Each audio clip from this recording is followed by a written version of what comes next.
오늘 오후 2시 15분 현지 시간 세계 최고의 전략적 요충지 중 하나인 호르무즈 해협에서 전례 없는 군사적 대치 상황이 발생했습니다. 미국이 수주째 강력한 해상 봉쇄를 시행 중인 가운데 중국의 052D형 구축함 2척의 호위를 받는 유구척의 대형 유조선 함대가 감속 없이 미 해군 봉쇄망을 정면으로 돌파하는 사건이 벌어졌습니다.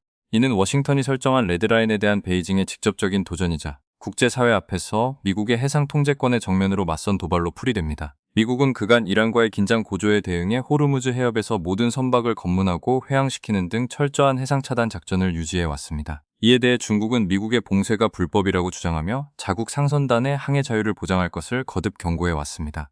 이번 사건은 중국이 단순한 외교적 수사를 넘어 실제 군사 및 상업 자산을 동원해 미국의 해상 통제에 직접적으로 대응한 첫 번째의 사례라는 점에서 그 심각성이 더해지고 있습니다. 중국 관영 매체들은 함대가 봉쇄망을 통과하자마자 호르무즈 해협에 대한 미국의 통제 시대가 끝났다며 승리를 선언했습니다. 약 15분 동안 중국 함대는 아무런 저지 없이 전진하며 기세를 올렸고 전 세계 정보기관과 분석가들은 미국의 대응에 주목하며 극도의 긴장감 속에 상황을 주시했습니다. 그러나 중국의 승리 선언이 나온 지 정확히 30분 뒤 미 해군이 즉각적이고 결정적인 대응에 나서면서 상황은 반전되었습니다. 이번 사태는 단순한 우발적 충돌이 아닌 강대국 간의 결의를 시험하는 공개적인 시험대가 되고 있습니다. 중국 함대의 구성은 매우 위협적이었습니다. 각각 200만 배럴 이상의 원유를 적재한 초대형 유조선 ALCC 유서척이 밀집 대형을 유지했으며 그 측면에는 YJ-18 대함 미사일과 HQ 가인비 지대공 시스템 130mm 함포를 갖춘 최첨단 052D형 구축함 2척이 배치되었습니다. 현지 시간 14시 05분 중국 선도 구축함은 국제 해상 채널을 통해 우리는 정상적인 상업 호송 작전을 수행 중이며 어떠한 간섭도 중화인민공화국에 대한 적대 행위로 간주하겠다는 단호한 메시지를 송신했습니다. 함대는 14노트의 속도를 유지하며 미 해군이 설정한 금지구역 심장부로 직진했습니다. 당시 레이더상에는 미 해군 에이브러햄 링컨 항공모함 타격단의 군함들이 선명하게 포착되었으나 중국 함대는 단 1도도 침로를 변경하지 않았습니다. 중국 국영방송과 글로벌 타임스는 즉시 생중계를 시작하며 미국의 지배력이 무너졌다고 대대적으로 보도했습니다. 베이징의 고위 관리들은 해상 권익을 수호한 해군의 결단력을 찬양하는 성명을 발표했습니다. 그러나 중국의 승리 선언 직후인 14시 23분 미 해군의 대응이 시작되었습니다. 에이브러햄 링컨호에서 F-35 라이트닝 II 스텔스 전투기 4대가 긴급 출격했으며 알레이 버크급 구축함 듀이함이 중국 함대를 향해 급가속하며 거리를 좁혔습니다. 미 해군의 대응은 치밀하게 계획된 에스컬레이션 프로토콜에 따라 진행되었습니다. 14시 35분 듀이함은 중국 최우미 유조선과 4,000야드 거리까지 접근하여 모든 무기 체계를 가동했습니다.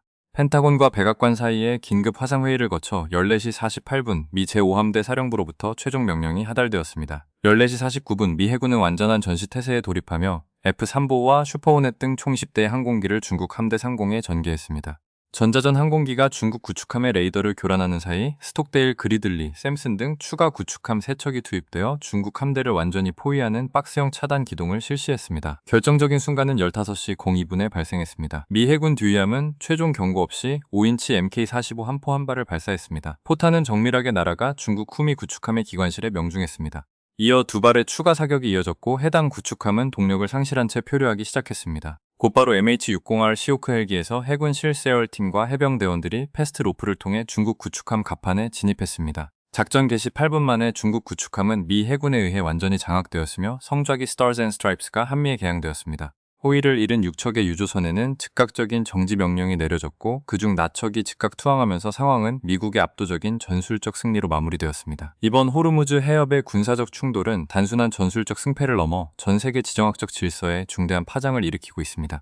전문가들은 중국이 선박 수치상으로는 세계 최대의 해군력을 보유하고 있음에도 불구하고 본토에서 5,000마일 떨어진 원거리 투사 능력과 군수 지원 체계에서는 여전히 미 해군과 격차가 크다는 사실이 이번 사건으로 입증되었다고 분석합니다. 특히 항공모함 타격단의 실전 경험과 위성 네트워크를 결합한 미국의 다영역 통합 작전 능력은 중국의 최신의 구축함조차 고립시키기에 충분했습니다. 경제적 파급 효과도 즉각적으로 나타났습니다. 사건 발생 직후 1시간 만에 국제 유가는 9% 급등했으며 특히 원유 수입량의 70% 이상을 해당 항로에 의존하는 중국을 포함한 아시아 시장이 가장 큰 타격을 입었습니다. 베이징 당국은 자국의 에너지 안보를 지키기 위해 감행한 이번 작전이 오히려 유가 상승과 자국 군함의 피폭격 및 점거라는 참담한 결과로 돌아오면서 심각한 전략적 딜레마에 빠지게 되었습니다. 중국 내부에서는 초기 승전보에 환호하던 민족주의 여론이 미국에 의해 제압당하는 영상이 공개되자 당혹감을 감추지 못하고 있으며 이는 시진핑 지도부의 대외 정책에 상당한 정치적 압박으로 작용할 전망입니다. 역사적으로 볼 때 이번 사건은 1988년 미 해군이 이란 해군력을 괴멸시켰던 프레이잉 멘티스 작전과 유사한 맥락을 지니고 있습니다. 당시 대상이 이란이었다면 이번에는 신흥 강대국인 중국을 상대로 미국의 결의를 재확인했다는 점이 차이점입니다.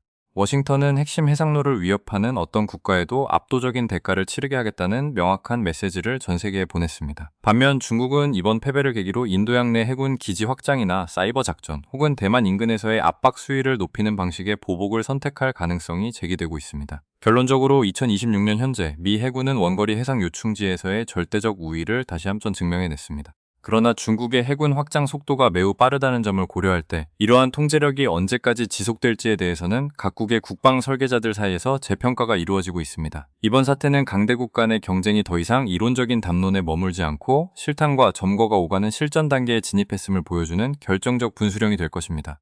전 세계 국가들은 이번 교전 데이터를 바탕으로 자국의 동맹 전략과 안보 정책을 전면 재검토하고 있습니다. 신속하고 정확한 국제 뉴스를 원하신다면 구독과 알림 설정을 부탁드립니다.